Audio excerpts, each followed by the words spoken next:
Hello mga ka-ST. Ngayong araw lalabas kami ng jowa ko. Bibili kami ng aming merienda. Tamang pabango muna ako bago lumabas. At nagpa-cute pa nga jowa ko. Medyo mahaba na pala yung kuko ko. Kaya nagpagupit muna ako sa jowa ko. Bago kami umalis. Umalis na kami ng jowa ko. At ngayon sure na kami maglalakad lang ngayon. Mga alas 4 pala kami umalis. Para hindi na gaano kainit.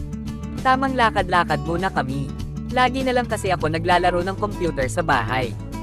Kailangan ko din ito para ma-exercise yung aking paa. Sa Santa Ana, Manila pala kami maghahanap ng merienda. Doon kasi nabibili yung gusto kong kainin ngayon.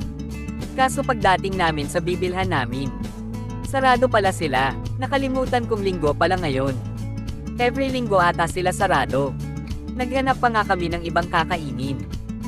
At makikita nyo dito left and right may mga tinda. Bumili nga kami ng chicken skin.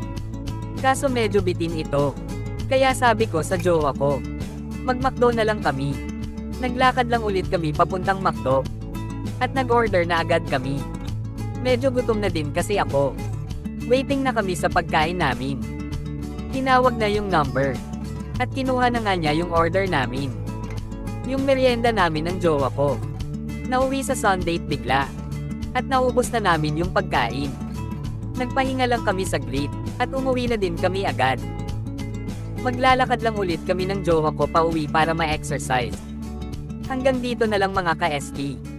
Thank you for watching. Follow for more videos.